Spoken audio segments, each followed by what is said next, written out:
So our first chapter is the rise of nationalism in Europe. In 1848, Frédéric Soriot, a French artist, prepared a series of 4 prints visualizing his dream of a world made up of democratic and social republics as he called them. So 1848 में Frederick Sorio एक French artist थे.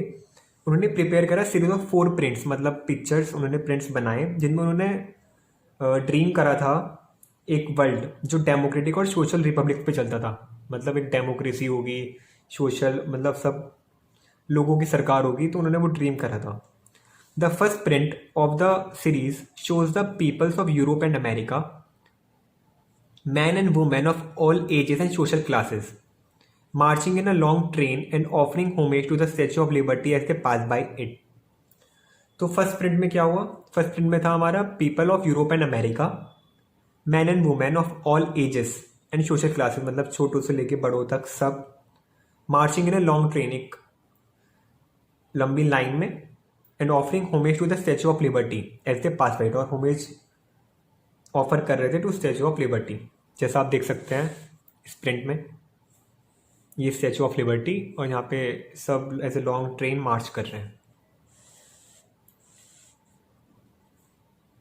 As you would recall artist of the time of the French Revolution personified liberty as a female figure.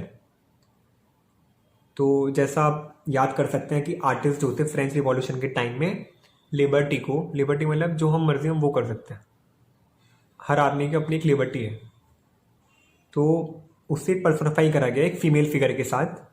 Here you can recognise the torch of enlightenment she bears in one hand and the charter of the rights of man in the other. यहाँ पर है torch of enlightenment और यहाँ पे है charter. Charter मतलब एक return, जैसे घोषणा पत्र होता है वो. तो charter of the rights of man in the other. On the earth, in the foreground of the image lie the shattered remains of the symbols of absolutist institutions. यहाँ पर ये जो स्कैटर्ड पड़े हुए हैं यहाँ पे shattered remains, ये सिंबल है एब्सोल्यूटिस्ट इंस्टीट्यूशंस के. इसका मतलब क्या है एब्सोल्यूटिस्ट इंस्टीट्यूशन का? एक गवर्नमेंट और system of rule that is no restraints, मतलब no control on the power exercised. In history the term refers to a form of monarchical government. तो वो मोनार्कल गवर्नमेंट जो पहले थी तो उसके रिमेन्स दिखा रहे हैं. जो किंग वगैरह की सरकार चलती थी, सिर्फ मोनार्की थी एक पहले, तो ये उसके रिमेन्स हैं कि अब वो नहीं बची. In Sorrieu's utopian vision, utopian मतलब a vision of society that is so ideal that is unlikely to actually exist.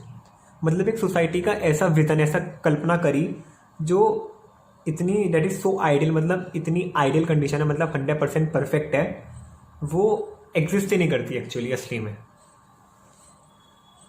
The people of the world are grouped as distinct nations identified through their flags and national costume. तो यहाँ पे अलग अलग Nations के लोग grouped हैं, अलग अलग फ्लैग हैं, उन्हें हम उनके फ्लैग से आइडेंटिफाई कर सकते हैं और उनकी कॉस्ट्यूम से. तो ये क्यों कहा गया यूटोपियन विजन? क्योंकि ऐसा होता नहीं एक्चुअली रियल लाइफ में. ये विजन था उनका, पर ये ऐसा होता नहीं है. बहुत आइडियल विजन है कि अलग अलग देशों के लोग एक साथ ऐसे मार्च, मतलब साथ में रह सकते हैं, पर ऐसा नहीं है. So leading the procession way pass the Statue of Liberty are the United States and Switzerland, which by this time are already nation states. तो यूनाइटेड स्टेट्स और स्विट्जरलैंड को तो आज़ादी मिल गई थी, तो वे इससे आगे थे. Which by this time were already nation states, और एक खुद की नेशन स्टेट्स बन गई थी. France identifiable by the revolutionary tricolour has just reach the statue. France सिर्फ उस स्टैचू पे भी पहुंचा ही था. She is followed by the peoples of Germany bearing the black red and gold flag. और उसके पीछे जर्मनी था जिनका फ्लैग था black red and gold. Interestingly, at the time when Sorio created this image, the German peoples did not yet exist as a united nation. और interesting बात यह है कि जब सोरियो आर्टिस्ट ने पेंटिंग क्रिएट करी तब जर्मन एक साथ इकट्ठे थे ही नहीं, वे मतलब अलग अलग थे, वे एक साथ कभी ऐसे आए नहीं एक यूनाइटेड नेशन की तरह, बिल्कुल मिलजुल के वे रहते ही नहीं थे.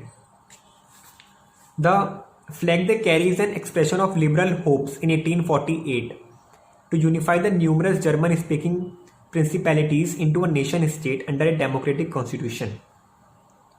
और जो उनका फ्लैग है वो एक्सप्रेस करता है liberal hopes in 1848 to unify the numerous German speaking principalities into nation state under a democratic constitution. तो उनका खुद का कॉन्स्टिट्यूशन बन जाए एक डेमोक्रेसी, तो मतलब एक सिग्निफाई कर रहा है उनका फ्लैग ये बात. Following the German peoples are the people of Austria, the kingdom of 2 Sicilies, Lombardy, Poland, England, Ireland, Hungary and Russia. तो इनके पीछे ये सब नेशंस हैं. From the heavens above Christ, saints and angels gaze upon the scene. और यहाँ पर Christ हैं, एंजल्स हैं, from heaven. Okay, they have been used by the artists to symbolize fraternity among the nations of the world. Okay, this chapter will deal with many of the issues visualized by Soriot. अब ये chapter deal करेगा उन issues के साथ जिन्होंने उन issues के साथ जो सोचे थे सोरियो ने. Okay, during the 19th century nationalism emerged as a force which brought about sweeping changes in the political and mental world of Europe. तो 19th century में नेशनलिज्म इमर्ज हुआ बहुत, और स्वीपिंग चेंजेस, बहुत चेंजेस आए political और mental world Europe में, mental world के यूरोप में. Okay, the end result of this changes was the emergence of the nation state in place of the multi national dynastic empires of Europe. तो end result क्या हुआ? Nation state emerge हुई in the place of multi national dynastic empires. बहुत सारे empires थे तो उनकी जगह एक नेशन स्टेट इमर्ज हुई. The concept and practice of a modern state in which a centralized power exercised sovereign control over a clearly defined territory had been developing over a long period of time in Europe. तो जो concept और practice है modern state की, in which a centralized power, एक centralized power होती है, exercise sovereign control मतलब पूरा control करती है, sovereign मतलब power कह सकते हैं हम, ओवर ए क्लियरली डिफाइंड टेरिटरी. तो मतलब एक सेंट्रलाइज पावर एक गिवन टेरिटरी पे पूरा उसका हक बन गया था. Okay, but a nation state was one in which the majority of its citizens and not only its rulers came to develop a sense of common identity and a shared history or descent. But nation state क्या है?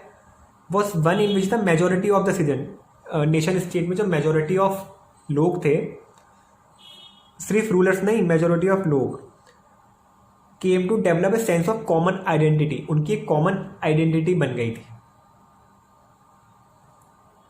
And shared history और descent, और common history share करते थे वे. This commonness did not exist from time immemorial. It was forth through struggles, through actions of leaders and the common people. और ये commonness time से ही नहीं मतलब करती थी एग्जिस्ट, ये आई तब स्ट्रगल्स के साथ आई, actions of leaders and common people. This chapter will look at the diverse process through which the nation states and the nationalism came into being in 19th century Europe. Okay. So, the French Revolution and the idea of the nation. The first clear expression of nationalism came with the French Revolution in 1789. हमें पता है 14 जुलाई 1789 में French Revolution हुआ. France, as you would remember, was a full-fledged territorial state in 1789 under the rule of an absolute monarch. तो मैं पता था 1789 में कौन था? लुइस 16. आपने क्लास 9th में पढ़ा होगा ये.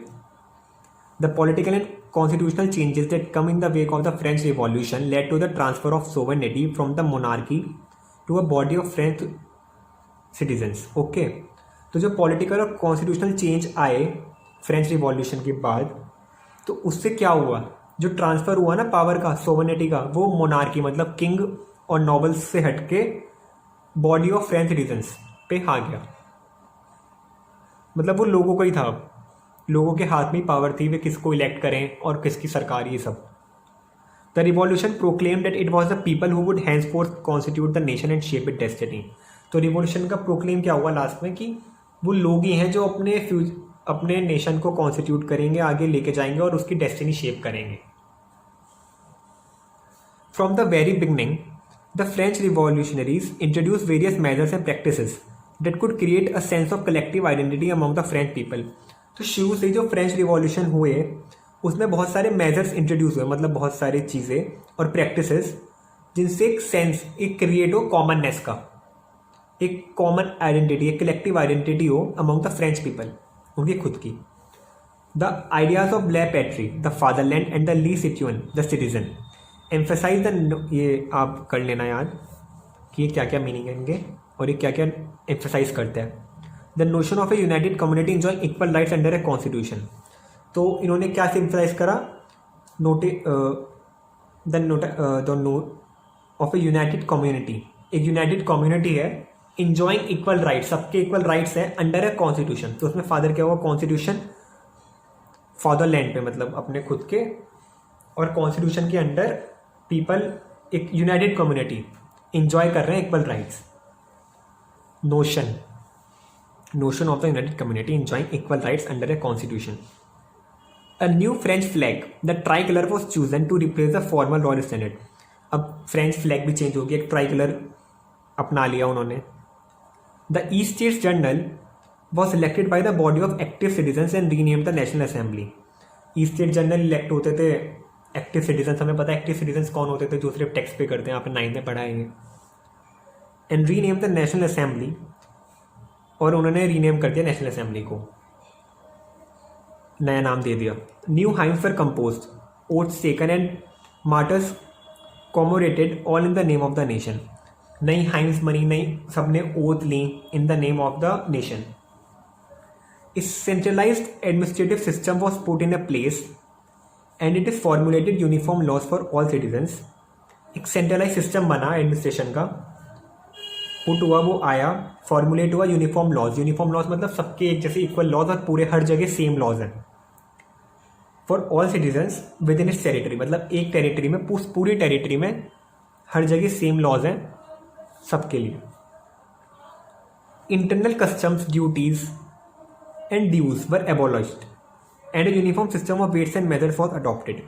तो जो सिस्टम था ना वो फ्यूडल सिस्टम, जिसमें इंटरनल कस्टम, ड्यूटीज और ड्यूज लगते रहते थे, तो वो सब खत्म हो गया। And a uniform system of weights and methods was adopted. Regional dialects were discouraged and French as it is spoken and written in Paris become the common language of nation. और फ्रेंच एक common language बन गई। The revolutionaries further declared that it was the mission and the destiny of the French nation to liberate the people of Europe from despotism, in other words to help the other people of Europe to become nations. और France में जब ये हो गया तो एक mission था कि जो destiny of French nation to liberate, तो मतलब और लोगों और नेशंस की भी हेल्प करना यूरोप में, कि वे नेशन बन जाए, उन्हें इंडिपेंडेंस मिल जाए, ये सब।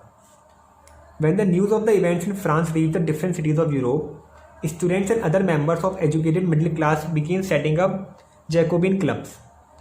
तो जब ये न्यूज़ फैली फ्रांस इसकी, तो जो पढ़े लिखे स्टूडेंट्स थे और मेंबर्स थे मिडिल क्लास लोग, उन्होंने सेट करा Jacobin clubs.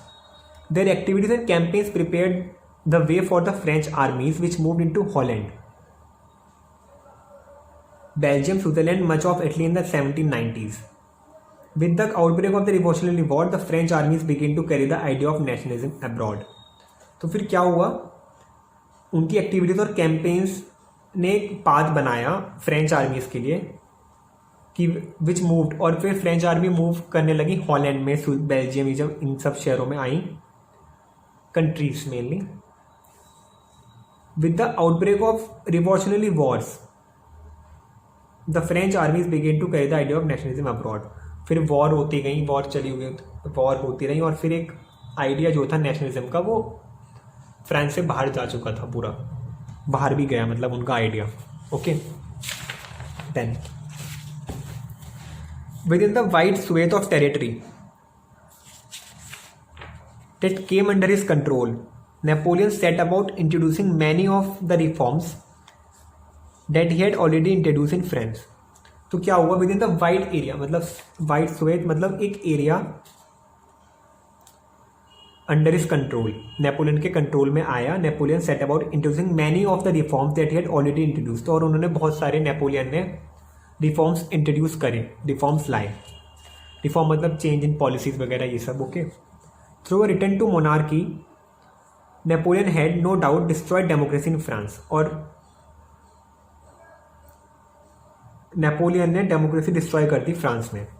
But in the administrative field he had incorporated revolutionary principles in order to make the whole system more rational and efficient.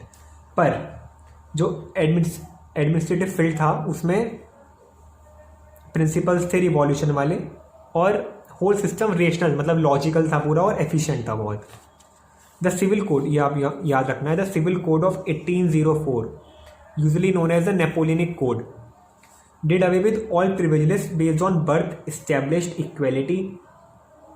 established equality before the law and secure the right to property. तो जो code आया Napoleon code 1804 में, तो जो सारे privilege मतलब special right जो nobles को बाय बर्थ मिलते थे वो सब खत्म कर दिए गए. इस्टेब्लिश करा इक्वेलिटी बिफोर द लॉ, सब इक्वल है before the law, and secure the right to property, और राइट टू प्रॉपर्टी भी सिक्योर हो गया. This code was exported to regions under French control. जहाँ जहाँ फ्रेंच मतलब इनका वो थी टेरिटरी, वो सब हर जगह वो माना गया, एक्सपोर्ट हो गया. In the Dutch Republic, in Switzerland, in Italy and Germany, Napoleon simplified administrative divisions, abolish the feudal system. तो यहाँ पे सिंप्लीफाई करा इन्होंने एडमिनिस्ट्रेटिव डिविजन्स, एबॉलिश कर दिया फ्यूडल सिस्टम. जो पहले फ्यूडल सिस्टम था कि सबसे पहले नॉबल्स वगैरह उनके नीचे जो वो 3 स्टेट्स थी ना, वो सब खत्म कर दिया. And freed peasants from serfdom and manorial dues. तो और पीजेंट्स को फ्री कर दिया serfdom से, मतलब जो फ्यूडल लेबर थी ना कि उनके लैंडलॉर्ड के घर में काम वगैरह करना था, टैक्सेशन सब खत्म कर दिया. एंड मैनोरियल ड्यूज, और पीजेंट जो ओ करते थे ना नॉबल्स को, मतलब पीजेंट्स को कुछ देना पड़ता था नॉबल्स को, रेंट वगैरह, जब उन्हें अपनी कल्टीवेट करनी थी क्रॉप्स, तो वो सब खत्म कर दिया. In the towns too guild restrictions were removed. Guild मतलब मर्चेंट्स जिन पे बहुत सारी पावर थी, मतलब रिस्ट्रिक्शन सारे रिमूव हो गए. Transport and communication systems were improved. Peasants, artisans, workers and new businessman enjoyed a new found freedom. इन सबको एक नई फ्रीडम मिल गई. Businessmen and small scale producers of goods in particular began to realize that uniform laws, standard weights and measures, and a common national currency would facilitate the movement and exchange of goods and capital from one region to another. तो जो businessman और small scale producers थे good के, उन्हें लगने लगा कि ये हर जगह same laws, standardise weights and measures and a common national currency, जो ये सब तीनों चीज़ें हैं, ये फैसिलिटेट करेंगी द मूवमेंट, मतलब इनसे और ट्रेड बढ़ेगा. ये सब जान गए थे लोग, अच्छी थी ये चीज़. However in the areas conquered the reaction of the local population to French rule were mixed. जिन एरियाज में कॉन्कर कर रखा था फ्रांस ने, उनमें लोकल पॉपुलेशन के जो रिएक्शन थे वो मिक्स थे. जैसे कि initially in many places such as Holland and Switzerland, as well in certain cities like Brussels, Mainz, Milan and Warsaw, the French armies were welcomed as harbingers of liberty. Harbinger मतलब signs of liberty. उन्हें वैसे welcome करा गया. But the initial enthusiasm soon turned into hostility. जो initial enthusiasm, vigor और energy थी वो change हो गई opposition में. As it became clear that the new administrative arrangements did not go hand in hand with the political freedom. उन लोगों को लगा फिर बाद में कि जो एडमिनिस्ट्रेटिव अरेंजमेंट्स हैं ये साथ साथ नहीं चलते पॉलिटिकल फ्रीडम के, मतलब पॉलिटिकल फ्रीडम तो नहीं थी वहाँ. Increase taxation, censorship, force conscription into the French armies required to conquer the rest of Europe, all seem to outweigh the advantages of the administrative changes. तो हुआ क्या, टैक्स इंक्रीज हुआ, सेंसरशिप लग गई, मतलब सेंसरशिप हर चीज़ पे रिव्यू होगा. जैसे कोई मूवी आती है तो उस पर सेंसरशिप रहती है सेंसर बोर्ड की, पहले वे देखते हैं फिर वे अप्रूव करते हैं कि ये मूवी पब्लिक को दिखाया है नहीं. ऐसी बुक्स पे भी सेंसरशिप होती है, तो सेंसरशिप लगी. Force conscription into the French आर्मीज.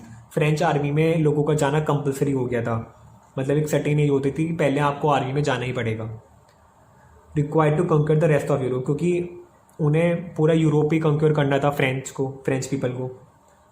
All seem to outweigh the advantages. और ये जब जो सारे मेजर्स थे ना, सेंसरशिप, फोर्स कॉन्स्क्रिप्शन और टैक्सेशन, इन्होंने ये भारी हो गए जो एडवांटेजेस थे एडमिनिस्ट्रेटिव से, मतलब जो पीजेंट्स के ऊपर से टैक्स खत्म कर दिया, लॉज यूनिफॉर्म लॉज होगा, ये फिर उनके मुकाबले ना ये चीज़ ज़्यादा भारी लगने लगी लोगों को, तो लोगों को डिफरेंस समझ आ गया. Okay, thank you.